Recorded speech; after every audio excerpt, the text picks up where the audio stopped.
The day is finally here. The stage is officially set. Yankees, Dodgers, Aaron Judge versus Shohei Ohtani, Juan Soto versus Mookie Betts. This is going to be one for the ages. What's going on, guys? The King of 161st Street. I'm back in another video, and these are the keys that the Yankees have to make sure they follow in order to take home World Series number 28. Here we go. Number one is when the Cole starts. Now, this seems pretty simple, right? Cole is the best pitcher left in the postseason. He was in the ALCS. He is in the World Series. The Dodgers have zero guys that can match up to Garrett Cole. Yamamoto on his best day could have an argument, but him coming back from an injury, it's been very up and down. Cole has been consistently dominant throughout the playoffs. He is going to have a guaranteed 2 starts. We have to win both of those, and I'm going to add another guaranteed win.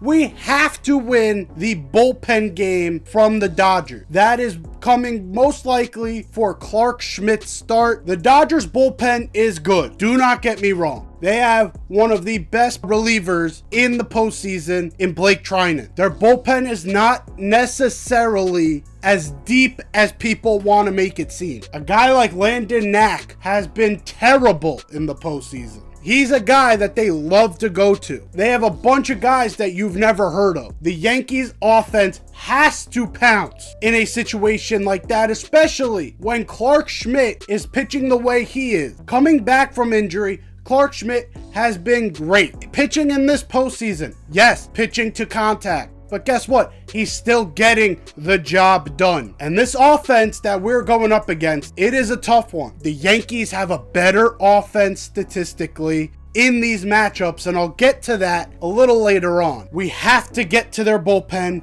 We have to win the Garrett Cole starts. That is number one most obvious key to success. Number two, lineup consistency top to bottom. We all know Juan Soto is going to be Juan Soto. We all know Aaron Judge has to play a bit better. Giancarlo Stanton's playing out of his mind. Gleyber Torres is one of the best leadoff hitters in the postseason. We're going to need a consistent 5 through 9, and it starts with Jazz Chisholm. I am probably the biggest Jazz fan on the YouTube space right now. You go back a couple years ago, I made a video talking about how he was probably getting traded from Miami, and I wanted him to come to New York back then. Fan or not, we have to be honest. He has been a virtual no-show through the ALCS. Had a few hits here and there, had good at-bats. I'm not going to take that away from him. Everything that CC Sabathia was telling the media, what Derek Jeter was saying, he's supposed to be a guy who lives up to the biggest stage. And I do have confidence that on this stage, Jazz Chisholm is going to play a lot better than he has as of right now. He has to play better. Defensively, he's been really good, but offensively,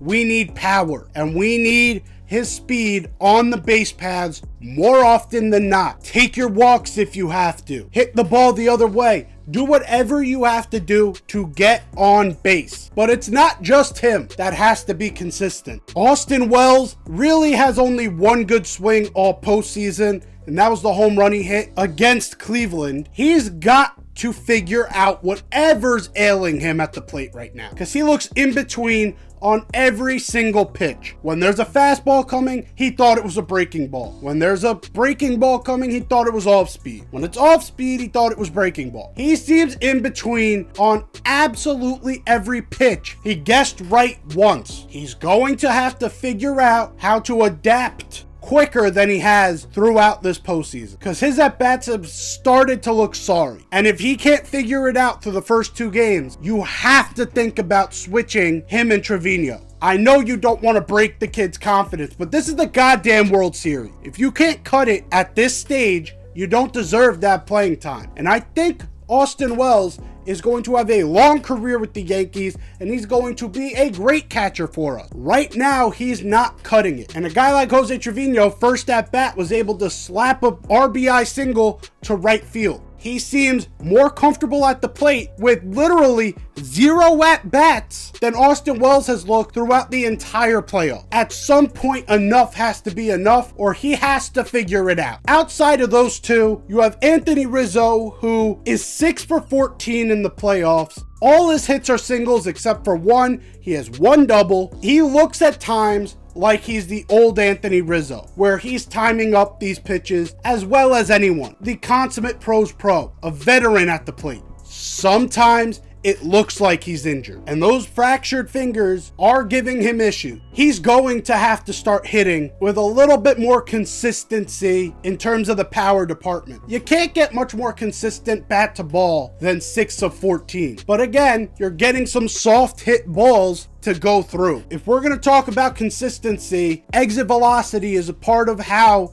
you stay consistent. Anthony Rizzo's going to have to try and step up in that department. But overall, I have liked the at-bats that he's had. Anthony Volpe is hot right now. He has to maintain this, and I know it's a little unrealistic to maintain having the best average on the team like the Yankees that are in the World Series. Anthony Volpe has been the biggest surprise of this entire postseason for the Yankees. He went from regular season being very much in between, not knowing whether he should be swinging for power or if he should be swinging for contact. And this postseason, he just said, fuck it, bat to ball. And it's worked out big time. He has been the Yankees' most consistent hitter outside of the top 3. It's been absolutely amazing to watch, and he is a sneaky candidate for World Series MVP because his at-bats look so strong. I don't see that going away in this World Series. And if he has the at-bats he had against Cleveland or against Kansas City in this series, he comes up with a couple big RBIs. It's no question there's an opportunity for him to snag that award out of an Aaron Judge or Juan Soto's hand. You have Alex Verdugo at the bottom. He's looked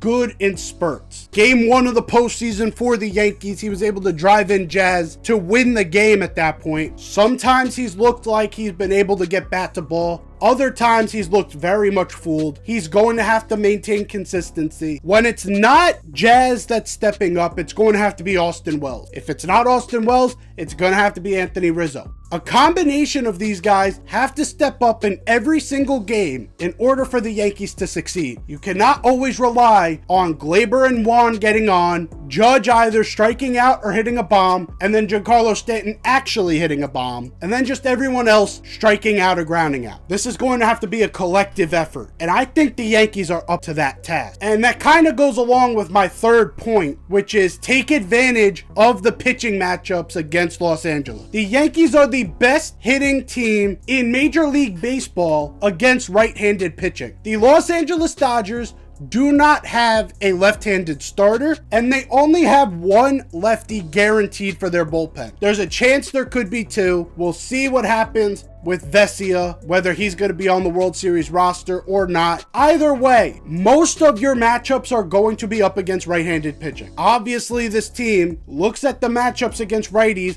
a lot better than they do against lefties. It's shown. The at-bats look so much better, so much cleaner against righties than lefties. And it's weird because Aaron Judge is consistent against lefties. Juan Soto, lefty, good against lefties. You have guys on this team that are good against lefties. It just hasn't collectively been enough for them to succeed against that side of the ball. But the Dodgers do not have the matchups in order to take advantage of that weakness. The Yankees have to pounce on that. Be the best team in baseball against right-handed pitching. Number 4 on the list, jump on them early. Every game the Dodgers have lost in this postseason, they have gotten absolutely obliterated. And all those games have a common theme, except for really one. In every single one of those games, they got punched in the mouth early. In those games, you had early power coming from guys like Mark Vientos or guys like Fernando Tatis that were able to just obliterate Dodger pitching to the point where Dave Roberts at times had to concede a game based on the fact that they were getting punched in the mouth so hard. When the Dodgers have a chance to simmer into a game, sort of get things going in their favor, they become an avalanche and it could become too much. The Los Angeles starters are not really consistent. Jack Flaherty, at times he's looked okay, but he's looked like he's been deteriorating every single start. With his last start, giving up 7 earned, that's not good enough for playoff baseball. Yoshinobu Yamamoto, at times will look the guy that's worth $330 million, but at times he looks a little lost. And it's all up to that split finger control. The Yankees in that game are going to have to work these at-bats, wind him down, get him at a high enough pitch count to where he starts to lower his output. He throws more fastballs. You pounce there, game over. And then you got the bullpen game where there you just got to pounce on them early and often. The key to beating the Los Angeles Dodgers is to not let them simmer with confidence. You have to put in their mind, we are better than you, and we are going to show it. That's what the Padres did at times in their series. That's what the Mets did to beat them for their 2 games that they won. The Yankees have to do it consistently. And it is a taller task than I'm making it seem. But overall, these are the tasks the Yankees are going to have to accomplish in order to come out of here with World Series ring number 28. What do you guys think? Do you think there's other keys that I am missing? Is there other players that will be X factors that I'm not taking into account? Let me know down below. Like the video if you enjoyed. Subscribe if you're new. I'm out of here. Take care and peace.